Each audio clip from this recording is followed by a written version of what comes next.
Assalamualaikum warahmatullahi wabarakatuh. Hai, halo anak-anak hebat. Coba kembali dengan video pembelajaran kita kali ini. Bagaimana kabar kalian anak-anak hebat semua? Semoga kalian dalam kondisi sehat walafiat dan pastinya kalian selalu ceria dan semangat dalam mengikuti pembelajaran ini. Meskipun pembelajaran kita masih dilaksanakan secara daring ya.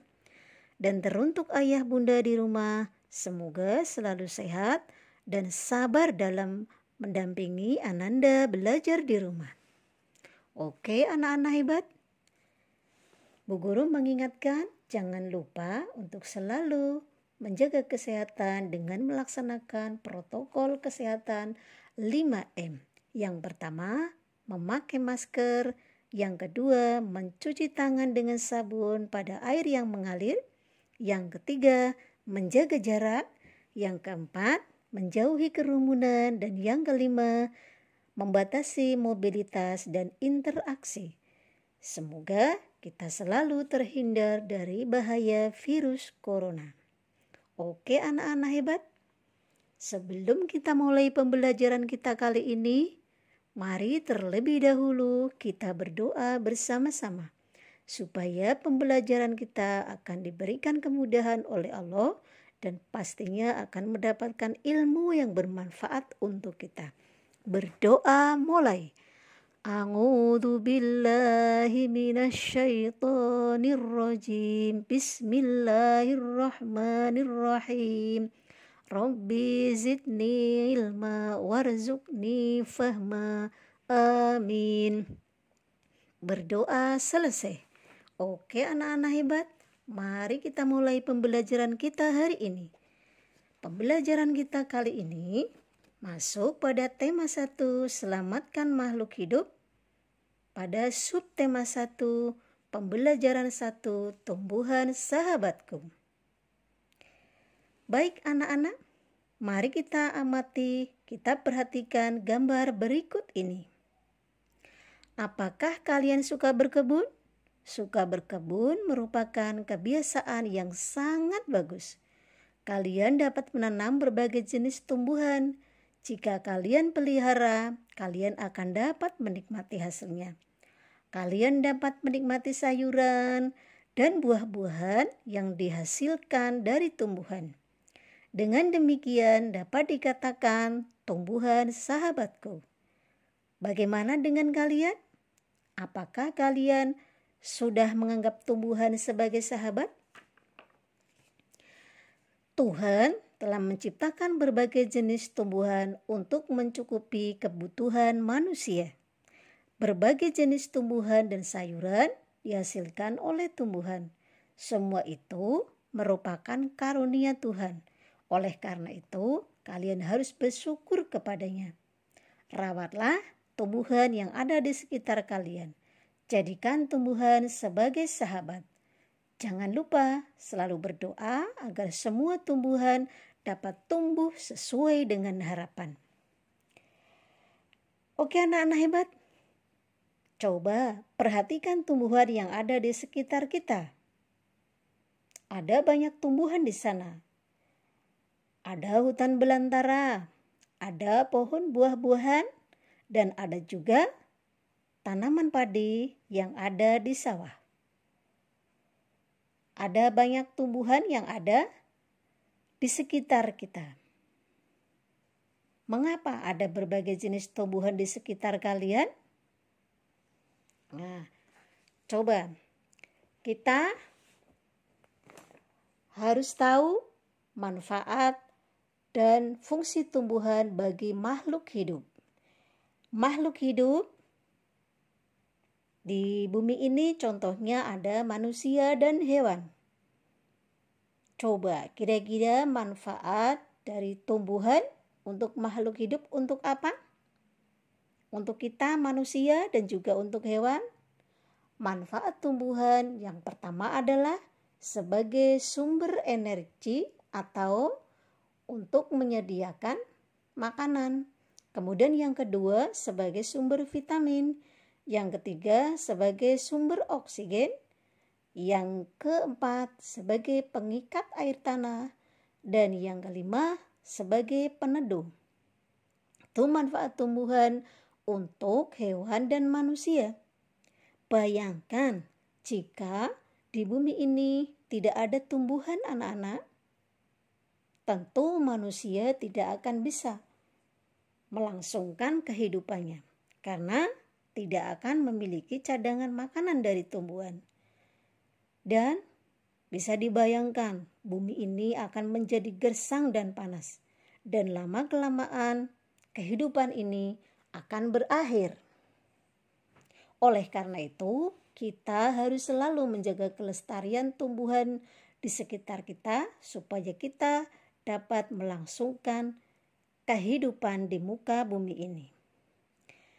Baik anak-anak hebat, coba kalian perhatikan. Di sini ada contoh tumbuhan jagung. Kalian pernah melihat tumbuhan jagung? Nah, di sini kita akan mempelajari tentang perkembangbiakan tanaman jagung. Jagung merupakan jenis tanaman yang banyak ditanam hampir di seluruh Indonesia. Antara lain di daerah Nangro Aceh Darussalam, Bali, Bengkulu, DKI Jakarta, Jambi, Jawa Barat, Jawa Tengah, Jawa Timur, Kalimantan Barat, Lampung, Nusa Tenggara Barat, Papua, Riau, Sulawesi Tengah, dan Sumatera Utara. Hampir di seluruh Indonesia, bukan? Jagung merupakan tanaman penghasil karbohidrat yang sangat diperlukan oleh tubuh kita. Di beberapa tempat, jagung dijadikan bahan makanan pokok. Misalnya di daerah Madura, ini makanan pokoknya adalah jagung. Petani jagung mulai membibitkan tanamannya dengan cara menanam biji jagung. Setelah ditanam 3-4 hari, bakal tanaman akan muncul di permukaan tanah. Tanaman itu akan terus tumbuh menjadi besar. Setelah 3 hingga 3,5 bulan, buah jagung dapat dipanen. Buah jagung berbentuk tongkol. Pada mulanya, buah ini berupa sekuntum bunga. Bunga jagung memiliki helai-helai rambut halus pada bagian ujungnya. Pada helai tersebut terdapat tepung sari. Ketika angin bertiup, tepung sari terbang terbawa angin. Tepung sari yang terbawa angin sebagian akan jatuh di kepala putik yang terletak di bagian bawah bunga pada tanaman jagung yang lain. Pada saat itulah terjadi pembuahan. Setelah terjadi penyerbukan, bunga jagung terus berkembang sehingga menjadi buah jagung. Perkembangan itulah yang dapat diamati dari waktu ke waktu. Buah jagung akan siap dipanen jika rambut jagung sudah berwarna kecoklatan dan bagian tongkolnya sudah mengering. Jika buah jagung dikupas, maka akan terlihat biji jagung yang berwarna kekuningan. Bagian yang dimakan oleh manusia adalah biji jagung. Supaya jagung selalu tersedia sebagai bahan makanan manusia, petani jagung harus menanam kembali sebagian biji dari hasil panennya itu. Biji jagung yang dapat ditanam adalah biji yang telah tua.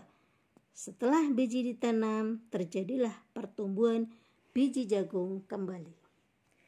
Itulah anak-anak tentang perkembangbiakan tanaman jagung sebagai contoh perkembangbiakan tumbuhan.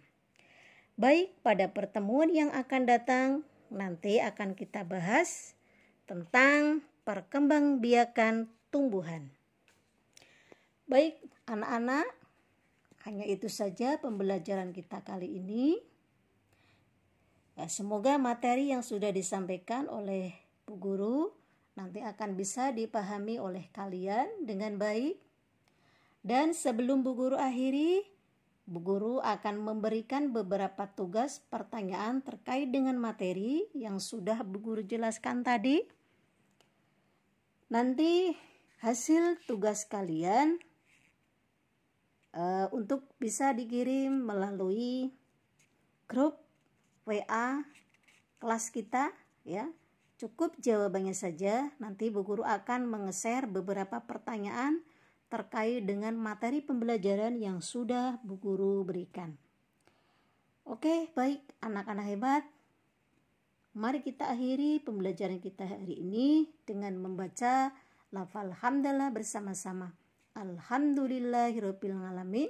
Semoga pembelajaran kita kali ini akan bermanfaat untuk kita semua. Baik anak-anak hebat, sampai jumpa di pembelajaran berikutnya. Wassalamualaikum warahmatullahi wabarakatuh.